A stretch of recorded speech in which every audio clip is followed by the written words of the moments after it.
So joining us now to talk more is Elena Shaltsova. She's a New York immigration attorney. Thank you so much for joining us. I appreciate it. Thank you for having me. So as an immigration attorney, what are you hearing out in the community? Well, communities are very stressed out. Everybody's very afraid. Everybody's worried about their family members. As you may know, schools are worried about their students and universities are worried about their students. Now, when you say everybody, are you saying everybody who are immigrants in this country legally and illegally? Are you saying everybody? Are you I saying would say legal immigrants are feeling this way? everybody, those who are legally and those who are illegally, those who know somebody who they love and they know that can be a target. So it's a very stressful time for pretty much everyone. People who have green cards or passports, they're also worried because the message that we receive sometimes is unclear and sometimes is very threatening. Right. So obviously it's a very, there's a lot of tension. There's a spotlight on these sanctuary cities and whether they will comply or not. How do you think this is all going to play out? How should it play out? I think in the very end, the cities will have no choice but to comply because federal laws will overpower whatever municipalities are trying to do.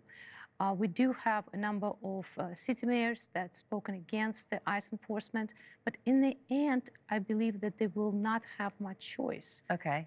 Well, and we have that example we heard in your introduction in this particular segment. The gentleman that we were listening to is the Attorney General there in Indiana, and he's suing the local sheriff's department. He says they're refusing to comply. They gave us a statement saying that they are in contact, at least in communication, with ICE regularly. But how do you think that's going to play out in the courts?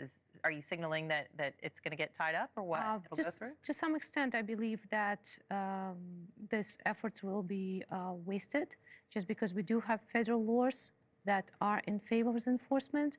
And of course, there is a pushback from the certain states like New York State. However, what is going to happen, I believe that in the very end, they will have no choice because we do have federal laws that are in place that do state if you are subject to removal, you will be removed. So the rates, however, may take a different format, I believe. Of course, the other side is listening to these complaints as well.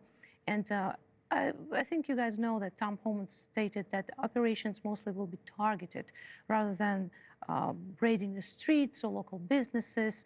So I think what's going to happen is that ICE is going to focus their efforts on specific targets, easy targets for deportations.